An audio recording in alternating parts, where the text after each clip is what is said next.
This video is brought to you by Miniature Market. Thousands of board games, miniatures, and paints, discount prices at miniaturemarket.com. Hello everybody, welcome to another Top 5 Games. But is this really about games? No, it is the top 5 movies that make me want to go play a game after I watch it. Yes, top 5 games, top 5 movies that inspired me to go play games. So, without further ado, let's talk about it. Now, I left out the obvious ones. If you play Star Wars, you may want to go play Imperial Assault or some Star Wars game. There's one that I left in there because it's such an obscure movie. But does Godfather make you want to go play Godfather? Probably not, because it's something totally different. But at number 5, there's the one that really does come in is Dune. Excuse me. Every time I see Dune, I want to go play the original Dune and the Emperor's Rex, which I think is I forgot the second edition that they came out with. I always find that because of all the political intrigue of it. Now, am I talking about the original Dune? Yeah, but also the one that they did on the Sci-Fi Channel, where they did Dune and then they did Children of Dune. I watched those quite a bit, and those really make me want to play the original Dune because they were just so intricate. More the Sci-Fi Channel ones, I really enjoy that, even though the classic one is one of my all-time favorites of all time. So, that's number 5. Number 4, Starship Troopers. Every time I see Starship Troopers, I want to go play a space game. I want to go play Firestorm Armada. I want to play Space Hulk. I want to play Starship Troopers, which I have the original game still, which it was an absolute classic.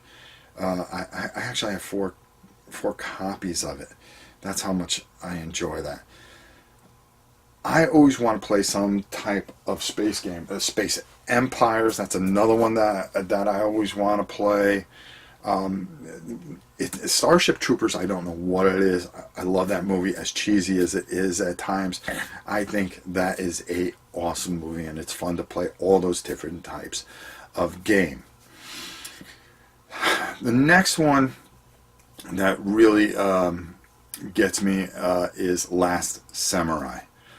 I love that movie. Now, I can forgive Tom Cruise for a lot of things, only because of that movie. It's very forgivable because that is probably one of my favorite movies. Well, one of my 300 favorite movies of all times. It makes me want to go play Clan Wars, Shogun, Test of Honor recently. I've been messing around with because I'm always running into that movie. Like, oh man, I want to play some kind of samurai game.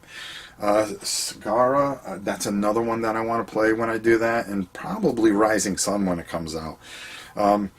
It just gets you in such a mood that you just really want to go, and you want to go play those type of games because the battles are epic.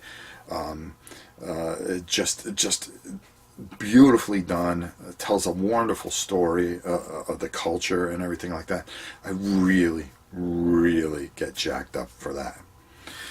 The next one at number 2 is probably one of my all-time favorite movies. Matter of fact, it's a funny thing because I always tell this story to my wife. Well, my wife goes, "Yes, it's your favorite movie of all time." Because there are 900 favorite movies of all time. Every time I see this a movie, I'll go, "That's my favorite movie of all time." Every Marvel movie, that's my favorite movie of all time. This movie, that movie, this movie. Oh, it's one of my favorite movies of all time.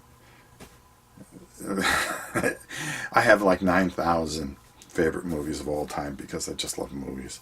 I really do. But when I watch Patton, okay, that sends me into, I want to play bolt action. I want to break out some GMT games, particularly Panzer Blitz. old school tactical, which I kind of the maps are beautiful. I want to play the Second Front.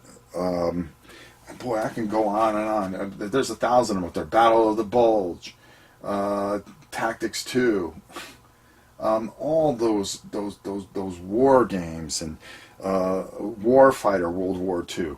All my World War II games, I'm kind of like, oh man, let's break out the huge map onto the table. You know, you start thinking grandiose because that movie just sucks you in and sucks you into all that kind of feel for it. But the number one movie, and this is guaranteed that if I watch this movie, I am pulling out a game right after the movie's done.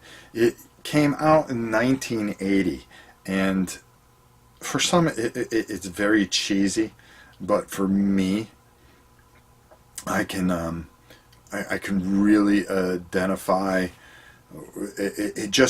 This was the movie that made me love Dungeons and Dragons, and it's called Dragon Slayer. It's actually, excuse me, a Disney movie, but for the time it came out in 1980, oh my God, it was just mind-blowing. Seeing that dragon and how they had to cross the country and then deal with the dragon and then the sacrifices and this little magician apprentice, who that guy, Peter McNichols, who also was Vigo. I'm Vigo. Well, no, he was he would say Vigo. Oh, Vigo, I will take care of Ghostbusters. You probably remember him from Ghostbusters, but he would have this little stone on his thing, and he would whisper all these, I am a great magician, but all he really was doing was carrying the real magician because he couldn't make the travel there to do things. And it just sucks me in, and it makes me want to play Descent, it makes me want to play Dungeon Saga, it makes me want to play all the Dungeons & Dragons games, it makes me want to play and Dragons. I just get so geared up, I just pull something out, and boom, next thing you know, I'm sucked in playing some kind of mission or something like that, because I just love that movie. It made me, that was the year I got into Dungeons and Dragons, really, was that 1980 time frame, and I just loved it, and I just never looked back, and here we are 37 years later, right? But really just was a magical thing for me, and that movie stands out. I remember seeing it at a drive-in in New Hampshire, and I can pinpoint the moment I saw that movie. So there you go. Now some honorable mentions. Well, let's talk about some honorable mentions. 13th Warrior makes me want to play any kind of conquest game. 13th Warrior was a great movie, for those of you that haven't seen it. Any 1950 sci-fi movie makes me want to play some of my more sci-fi type of games, like Space Cadets, the Space Empires. I always get sucked into, because any Red Planet, those type of games. 50, you know, that's why they're kind of on the lower end of the list. But I guess what really comes down to is, what are the movies that make you want to go play a game immediately? Can you think of them? Do you even have a list? Is there anything that you can think of off the top of your head? That's what the comments are for. That's what they're for. So go down, put your thoughts in the comments, and if you like this list, hey, give us a like and a thumbs up, and if you don't like it, give us a thumbs down. That's fine too. It doesn't bother me one bit either way. I enjoy doing these lists, and I think they're a lot of fun, and I try to be different. So, until next time, it is your old pal Rob, and I will see you soon.